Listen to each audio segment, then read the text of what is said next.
Prince and Princess was the Mecca. They always kept us fresh. It's love, just love. They love us.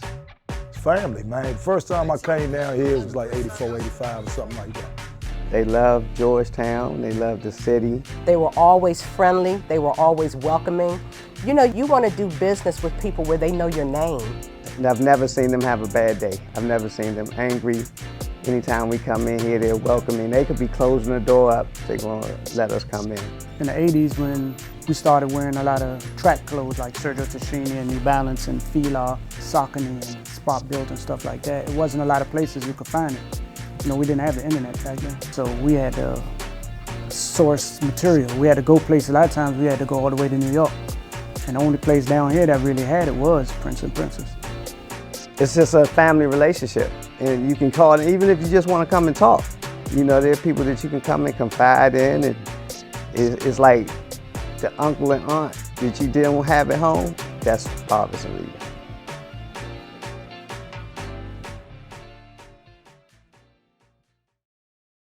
I came from Iran. I came to America in 1972. Eventually, after the revolution, my brothers came to this country, and I wanting to help. My name is Parviz Mizrahi, and I'm Iranian, and I'm the one that opened the store with my sister and my brother.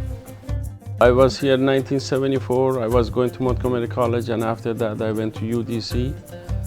And one afternoon, summertime, I was working down the street. I had the ice cream walking up Wisconsin Avenue, and I counted the store. It was 13 or 14 closing the store, and it was only one shoe store. And I told myself one shoe store is not enough. That's why we opened a shoe store. This place was available, and I was happy to be involved and make sure that they start something new.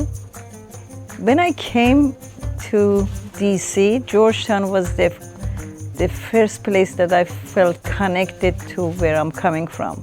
The similarity of different kind of people, you know, more homey, comfortable, close.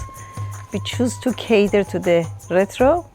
We've been serving them for 42 years. I'm Mustafa Tariq, native Washingtonian. My name is Kareem Mowat, everybody call me Twin. I'm from uptown. Amani Maisha, Washington, D.C. I'm Sean Lorenzo. I'm born in Northeast D.C. Washington, D.C. It's one of a kind.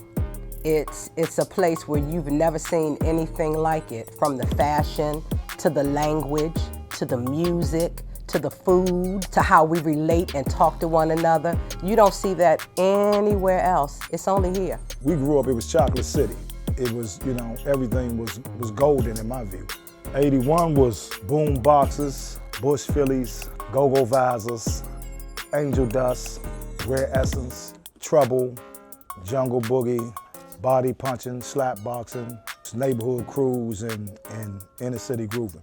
Actually, my first experience with Georgetown was getting my suit for elementary school graduation. So then, you know, once I got down here and I saw all the stores and Prince and Princess sitting on the corner, it's like I see the stuff that they had, and then that's the stuff we were wearing. I was like, you know, I thought I was the only one at the time that knew about it. I was like, I just caught it off guard. And fashion that I saw that molded my style come from downtown. Certain styles, certain nostalgia, lambskins and tams, wallaby clocks, which you got them right here. The jewelry, tailored clothes, they would get their clothes tailored because it wasn't really what you had on. That's what the homie Chopper, you know, used to say, you know, told me, say, it ain't what you got on, it's how it fits you. I've been coming here since I think I was 12 or 13. So when you wanted to find something that nobody else ever had, you came to Georgetown and you came here. DC, we got our own fashion, man. We got our own style, we got our own culture in comparison to most other cities, right? We move different. It's the mom and pop situation. This is the landmark.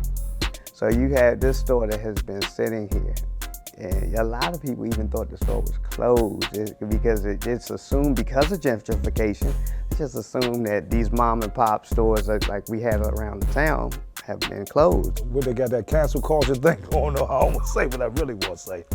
But it's funny style jokers, light-skinned people and dogs. I say it that way. So the people that come in and find out, they hear about it. We have social media now. A lot of people shop online nowadays, and Prince and Princess doesn't even have a website, and this one is still here. So that's how important it is to the culture, because even though it doesn't have a website, people know they have to come here. And to still see them here, that's a blessing. It's a landmark. It's like a museum. You come in here and you see all the shoes and the clothes, the vintage and things you want. Even the stars, the celebrities, you got Mike Epps, CeeLo, you got all kinds of people that are familiar with Prince and Princess. It's like the one sole store that's in DC that's like this. There's no other one like it. I have the base customers, and almost about 50-60% of my customers still is my old customers. They used to be, young kids like me when I started, and now they have the kids, their own kids. Some of them, they have grandkids, and that's how I grew up. Our style, we was into a lot of bright colors, but they were subtle.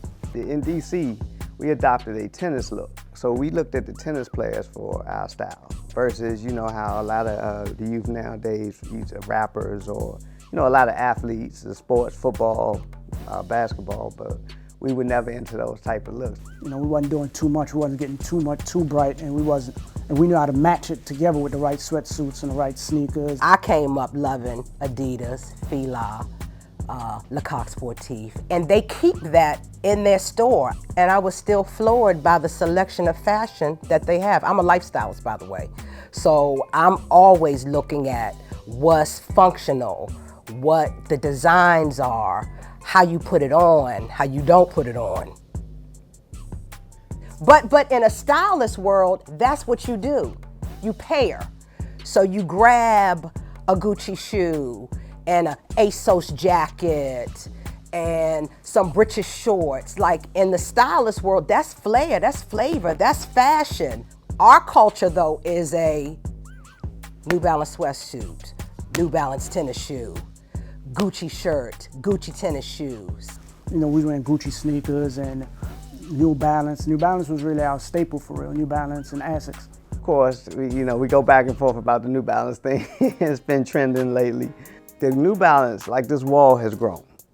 Okay, New Balance it was strictly a gray New Balance. That gray 990, which started it all, because Parvis always had them.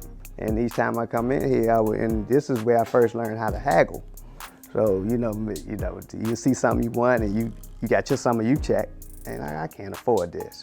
Pops, can you hook me up? Or Mama, can you hook me up? And, they give you a little discount. Yeah, you was always able to negotiate when you came in here, right? You always try to talk down, try to get your prices a little lower.